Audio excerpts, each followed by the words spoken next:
very quick as opposed to the arm-in guillotine.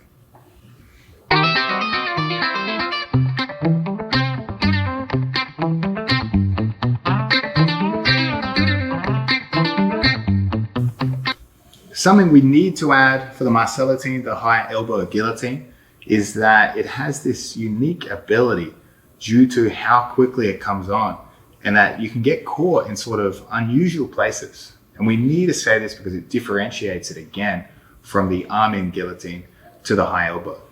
If Nick beats my guard and ends up on top in side control, I can still potentially get the finish and get the finish on both sides of side control. So again, this is unique. If we did an arm in, right? So just to clarify, if we did an arm in and Nick beat my legs here. So we see, obviously I'm exaggerating here, but his legs and head's on the same side with an arm in, there's a good chance that I'm not gonna be able to generate very much pressure from here, right?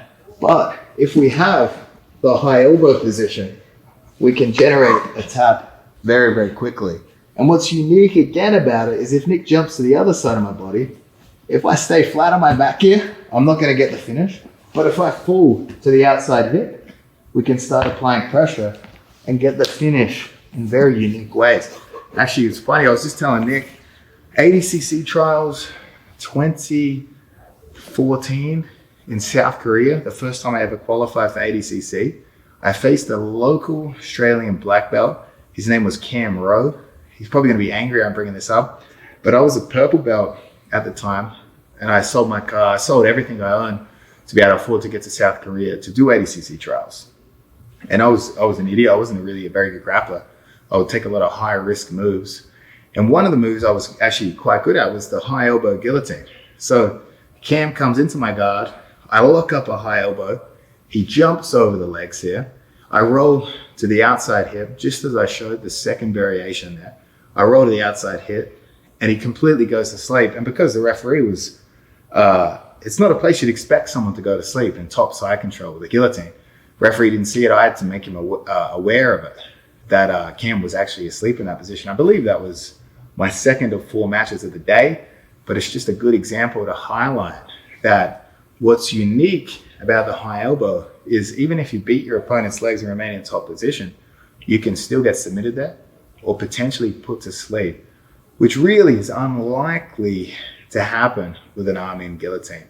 Some people might get submitted with arm-in guillotine past side control, but I would say that's very, very rare. But if you compare that to the high elbow, and another position Marcelo would catch guys in with that high elbow is he'd actually hook this outside leg here. This means that when I apply it, Nick is actually trapped here. He has no ability to roll out. And we can get that tap there. If I didn't have this and Nick was feeling the pressure, he could dive over to the other side. If he was still feeling pressure here, he could roll the flat of his back over my head. So he could basically roll over here to clear these grips.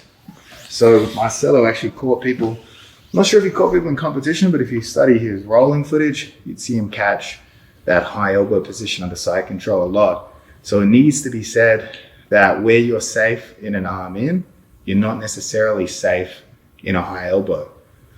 But we're gonna get to this later, but it needs to be said for the high elbow variation, if you do beat their legs and you're the one getting choked, you can flip this move around and do something called a von Flue choke. So we'll cover that later, but I just wanted you to know that you can still get submitted with a high elbow guillotine in top side control. So I need to say it's a very embarrassing thing to have happen. Obviously embarrassing in the gym, your friends will never let it go.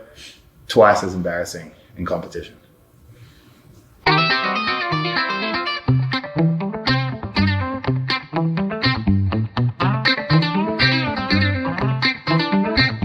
Let's talk about the most basic.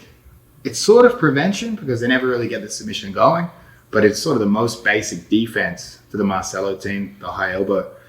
And that is to basically hit that pummel over the top. I know I said Marcelo Garcia's technique of lifting that elbow changed the game and acted as a prevention to this technique. But if we're quick, we can still beat it. But what's important is I want you to imagine I'm in a guillotine. I'm not just going to throw my arm over the top of their high elbow position. I'm actually going to place my hands in my back pocket. It's going to look like I'm doing freestyle of swimming. And we try to brush our shoulder against the ear. That's how we're going to get the sharpest angle to throw that arm over the shoulder. And we need to do it quick. So don't wait till you're deep and then start thinking you're going to pummel and beat that elbow. Imagine their elbow's already at this angle here. If I throw around, we're never going to beat it. If I blade my body and bring my shoulder against my ear, there's a good chance we can beat that high elbow, which is the mechanism to get us finished here. So let's have a look at it. Nick will have me. I'll be in Nick's full guard here. He's hit this high elbow here, right? So you can already hear in my voice, it's already coming on, right? If I try to throw my shoulder, we're never gonna find it. If I put my hand in my back pocket and brush it against his shoulder here, we're able to beat it. Now Nick, no matter what he tries here to get the finish, it's dead. So we'll try it on both sides. And again, we're doing this as quick as possible. So you can see Nick's already got it very tight. I'm not just on my arm. I'm blading and putting my hand in that back pocket there. As soon as we get over the top, get your middle finger to the armpit, just like a crossface, and start applying pressure into them here. Generally speaking, they're going to start feeling some